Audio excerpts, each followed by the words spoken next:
Hey there. So it's been 2 weeks. Today is actually March 1st. And we're not red, but we're still raised. And blown out. Definitely blown out. Okay.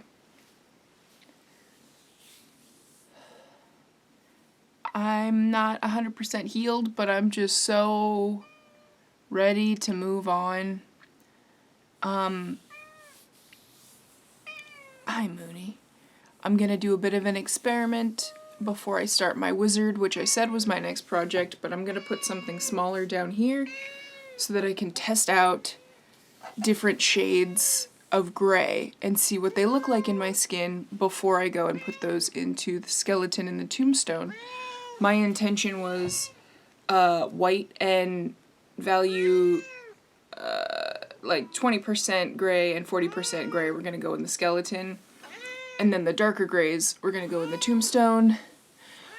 I'm not totally sure about that now.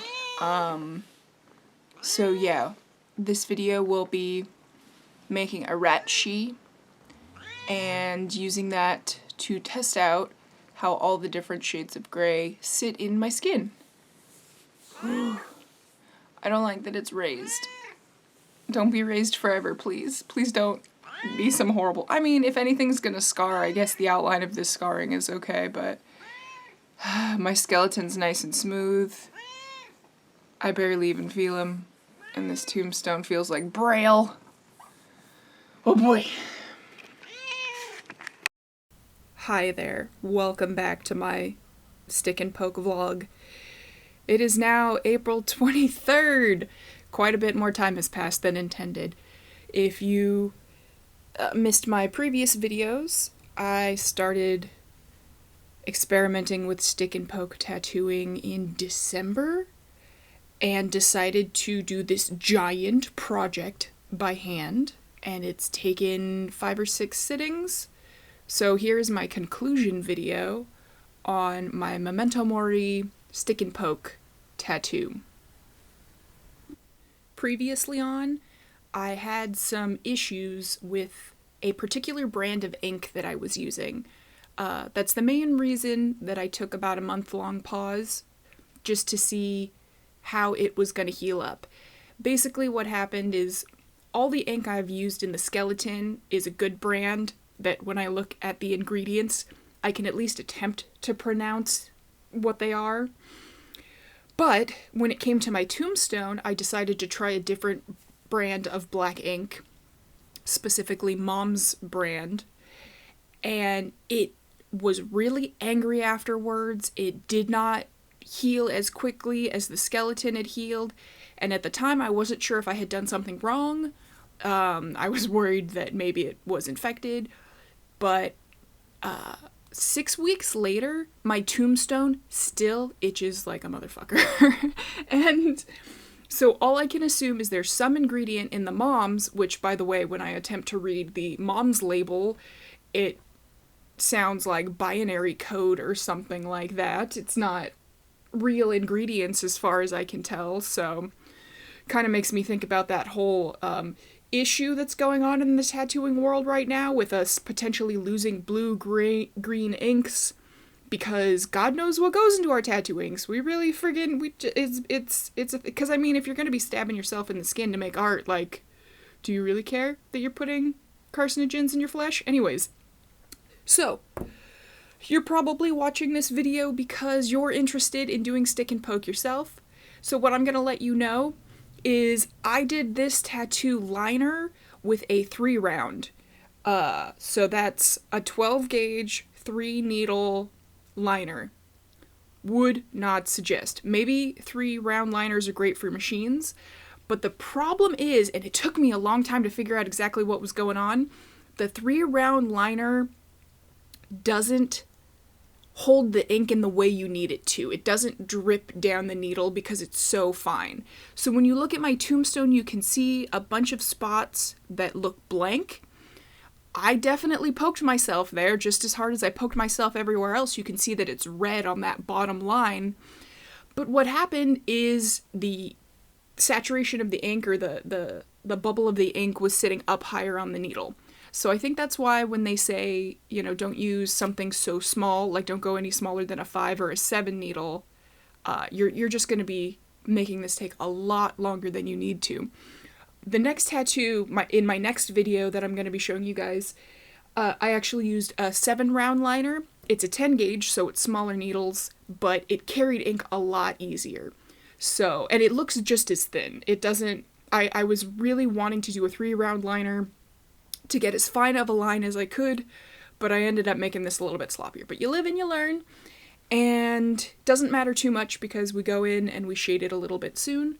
So it is all good. So that's just my big suggestion. Bigger needles carry more ink. So keep that in mind. 3 round liners are very difficult to manage.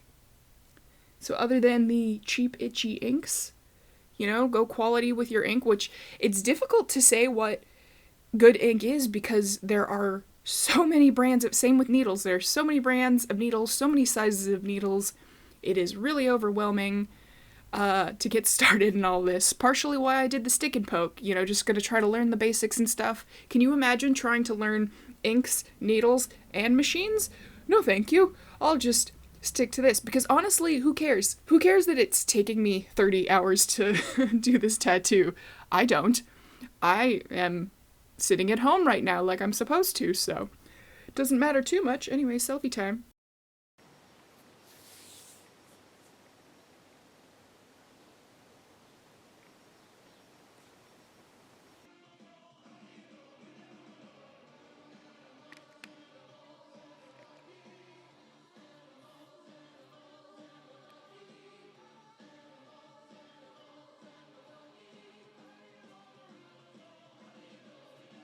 So as you can see, we've got some rough lines and some mispokes and, it's all a big adventure. I'm not too stressed about it. Overall, I'm pretty happy with how this guy has turned out. Again, I've learned a mountain of information just by doing this experiment. Now what I'm going to do is do an experiment with gray wash, which I was very nervous to do. When did I do this? The wash was on the 18th of this month. So a week later, after I did the lines, I sat down and did this. What I ended up doing from right to left was to make the lightest gray wash I could was only 3 drops in the right hand container, up to about 6, about 11 or 12, and then about 16 to 18, maybe 50% of the container actually, and topped it all off with some witch hazel, the filler stuff that's in tattoos. So this is my very first time doing a gray wash. I was very nervous because I didn't know how it was going to turn out, and I cautiously went a little bit lighter than maybe I needed to, but that's okay. The one thing I was really overthinking was the tombstone. I was like, I could fuck up this tombstone so quickly and so easily. As I mentioned in the beginning of the video, I had the intention of using some gray value inks. The difference between the gray wash is that this is just watered down with witch hazel, whereas my gray value inks are a mix of black and white, like a pre-mixed 20, 40, 60, 80%. And white makes me nervous because white doesn't really come out. Not that I plan on ever getting these guys removed, but it's just, a little bit more permanent than black ink. I think in theory you can cover up lighter inks, but again, I'm just overthinking things. That's my specialty, is overthinking things, working myself in a circle, like many of us do.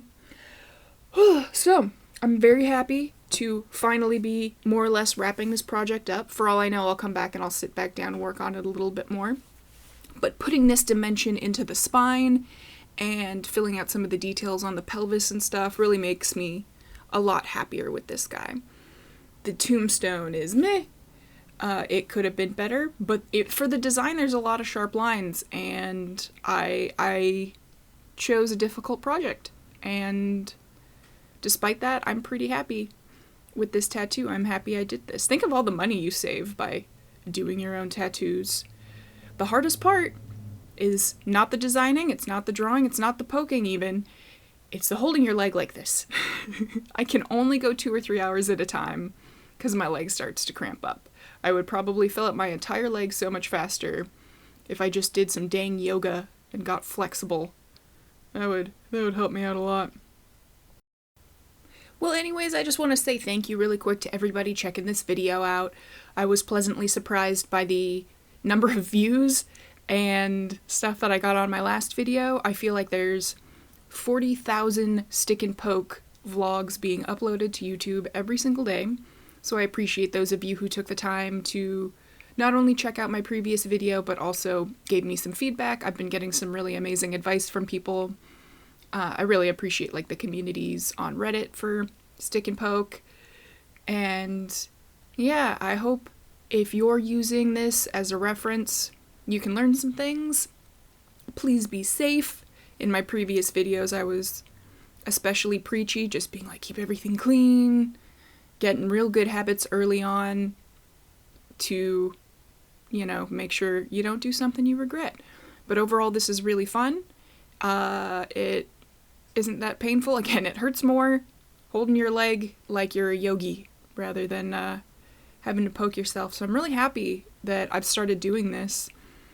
I just, you know, for funsies, I will let you know, I wanted to be a tattoo artist when I was a teenager. This was really just a life goal of mine. When I was maybe 10 years old, I was standing in the queue for the Indiana Jones ride at Disneyland, and I saw this rockabilly couple, and this woman had a full leg sleeve, and it was just a bunch of old school designs all, you know, fridge magneted all over her leg, but it was the coolest thing I had ever seen, and I wanted a leg sleeve so bad. And I haven't gotten as many tattoos as I thought I was gonna, and I'm super happy I am doing this for myself now. I really want to fill up my whole leg with stuff that's meaningful to me. And again, thank you so much for checking this video out. I really appreciate you. Be safe out there, and have a good one.